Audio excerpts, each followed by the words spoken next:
Halo, selamat datang kembali. Kali ini kita bakal bongkar sebuah cerita yang jujur aja keren banget. Cerita ini tersembunyi di dalam sebuah laporan kinerja pemerintah loh. Ini tentang gimana sebuah kantor kecil bisa bikin gebrakan yang luar biasa. Yuk kita langsung mulai aja. Pernah kepikiran nggak sih, di tengah banjir informasi kayak sekarang ini, gimana caranya sebuah lembaga resmi bisa nyampein pesan pentingnya dan bener-bener didengerin sama kita? Wah, ini tantangan yang super besar buat banyak banget organisasi. Oke, kenalan dulu yuk sama bintang utama kita hari ini.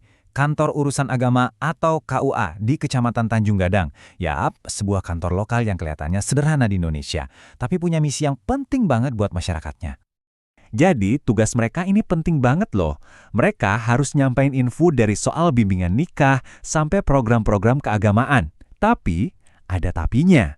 Mereka punya rintangan yang nggak main-main, terutama soal sumber daya yang serba terbatas. Nah, ini bagian yang bikin saya salut nih. Kutipan ini diambil langsung dari laporan resmi mereka.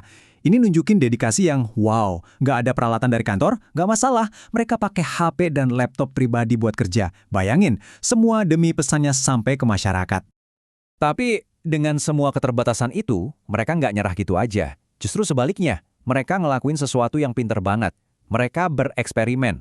Mereka nggak cuma pakai satu cara, tapi langsung nyebar strategi di banyak platform media sosial buat lihat mana nih yang paling tokcer. Terus, mereka main di mana aja sih? Ada website resmi pemerintah yang pastinya formal banget. Terus ada Facebook sama Instagram, udah biasa ya. Nah, yang ini nih yang menarik. Mereka juga bikin akun TikTok. Sebuah langkah yang cukup berani loh buat instansi pemerintah. Nah, pertanyaannya sekarang, dari semua pilihan ini, coba tebak deh, mana yang paling ngefek?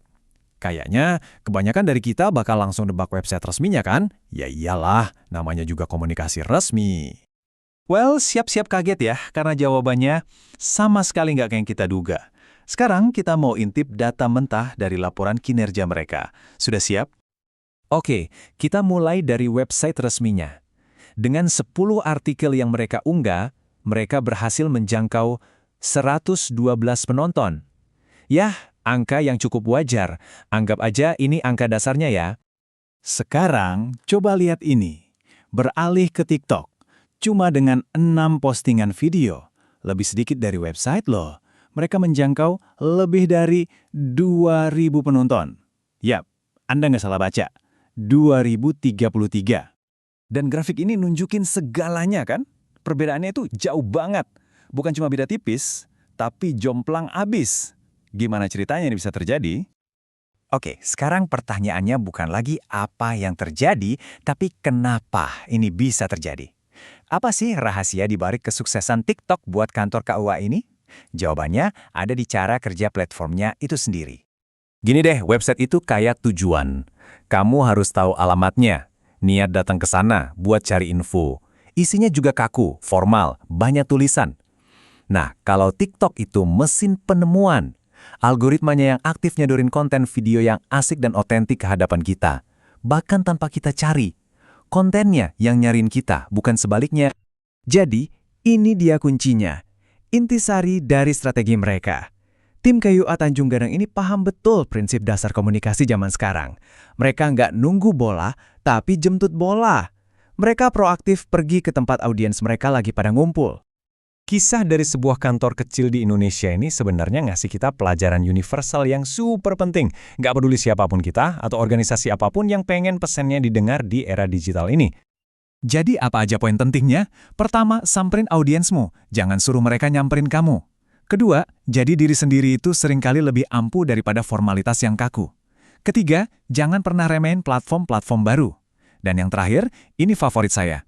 Dampak besar itu nggak selalu butuh anggaran besar, tapi butuh ide yang cerdas. Pada akhirnya, ya inilah intinya.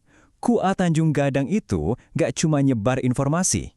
Mereka berhasil bangun koneksi dengan audiensnya. Mereka ngobrol dengan cara yang disukai audiens, di tempat yang disukai audiens. Dan itulah yang bikin semuanya jadi beda. Oke, jadi saya mau tinggalin Anda dengan satu pertanyaan ini buat direnungin. Bukan buat KUA tadi, tapi buat Anda. Buat kerjaan Anda, atau bahkan proyek pribadi Anda. Coba deh lupain sejenak di mana Anda mau ngomong. Terus tanya ke diri sendiri, di mana audiens saya beneran lagi dengerin? Jawabannya, mungkin banget bakal ngubah cara Anda melihat segalanya.